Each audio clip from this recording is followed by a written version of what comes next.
it's crazy that to me that Penn State Wrestling can score 177 team points, break the team scoring record, so have the best team ever in NCAA tournament history. You know, eight guys finishing in the top three. Would have had 9 guys in the top three if Greg didn't have to injury default. Hmm. And people don't even really care. It's Yeah. like, big deal, no worries. And I 10 feel like All-Americans. I'm It's not even crazy. like, 10 All-Americans, only the second time that's ever been done in the history of the sport. And I feel like I'm not even complaining about it as far as, oh, people should pay more attention to Penn State, this or that. I just think it's unbelievable, and it shows how dominant the program is that's not a storyline. Like, Hmm. the best team in NCAA wrestling history is not a storyline because of how dominant we've been, right? Like, I think, that in itself is like just the wildest. It's just so wild, like Yeah. crazy. Yeah.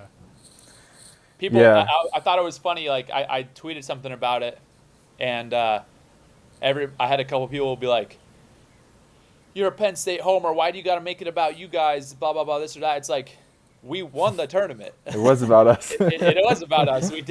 We were the team champions. Like, Yeah. we owned the tournament. We had 10 Yeah. All Americans. Like, what are you saying? Don't make it about you. It's our tournament. We Hmm. won.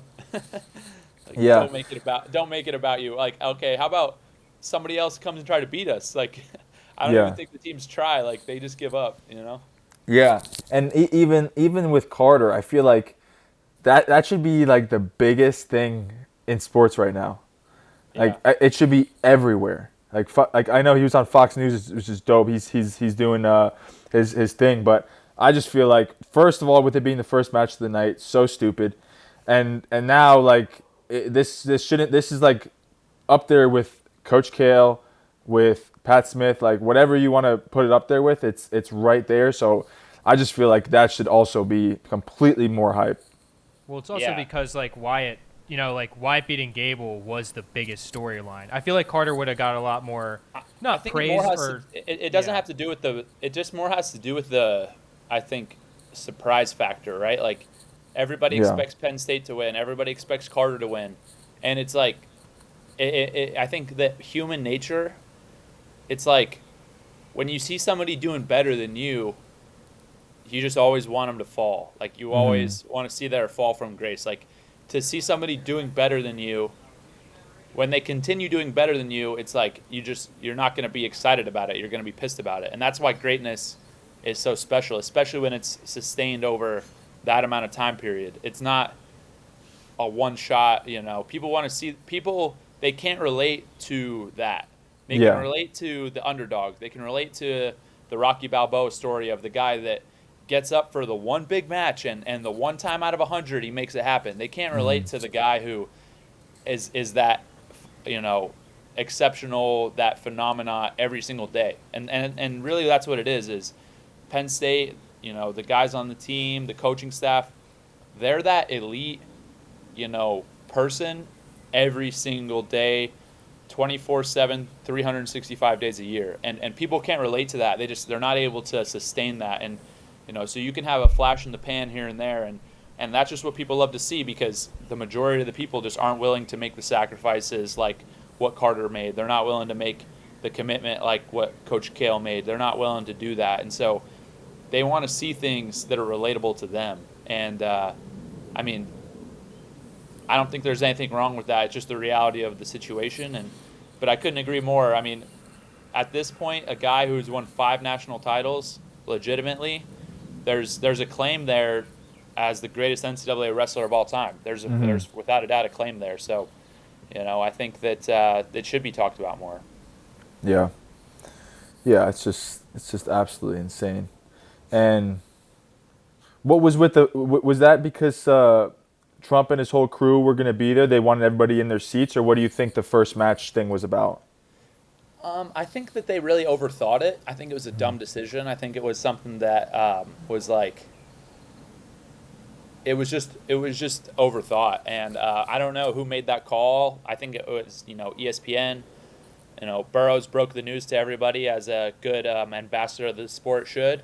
Uh, he he was able to break the news to the whole public and write six paragraph tweet out for us all to understand it, and so we were all really eternally grateful for that. But yeah, man, I don't know. I think that you easily could have had Gable in that slot. You easily could have had O'Toole Hamity in that slot. There's plenty of other matches that could have fit that slot that would have been exciting and fun to watch. Yeah. You could have had Brock Hardy and Mendez in that slot. So, there's tons of other options, and I think that the only thing that, I mean, it would have done by putting Carter later is adding to the night, adding to the excitement, adding to the wow factor, and I think that maybe they just put him first. I don't know why, bro. I think that it was just a classic, like, overthinking, doing, and at the end of the day, it turned out it's fine. It's no worries. Carter would have wrestled whenever, we don't train to be, we just train to be our best, and that's all we can control. But I do feel like it was massively disrespectful to a guy who, deserved that moment. But Yeah. it is what it is, right? Yeah. And I hate the fact, too, that people are like, well, yeah, see how it worked out? It worked out perfectly. It's like, well, yeah, bro, you can freaking trip and fall and ended up, and then it can end up working out for you. It's like, don't make dumb decisions and hope you luck out. Like, just make the right decisions, right? So it's like, oh, well, see, it was such an amazing moment. See, it worked out. It's like, well, accidents happen, man. Mm-hmm. It was just a happy accident. That's all it was. Yeah. It could have gone a million different ways. It could have gone a million different ways, and who knows? But overall, it's like, I just feel like it was a little disrespectful to Carter in a way that you should highlight that anytime you're the main event. Like, you should be placed at the end. It's what he's earned over a career and a body of work, right? The main event. He's that guy. So that's where I'm like, man, it's just disrespectful to him. And I think there are a lot of people in places with biases that, again, people don't want to see Penn State continue to win and dominate because they can't relate to it at all. They get salty and jealous about it, and it is what it is. We can only control what we can control. Yeah, Penn State dynasty is a lot like the Patriots from 2005 to 2015. I mean, it's like no one wants to see them win, and Penn State. Yeah, first off, if you're going to compare the Penn State dynasty to anything, put some respect on our name, because it's more like, I would compare it more closely to like Genghis Khan or Alexander the Great. Yeah, it's incomparable in the context of sport. Yeah, compare it to some real conquerors, not just like these little, frilly dynasties that won like 3 out of 8 championships. Like, come on.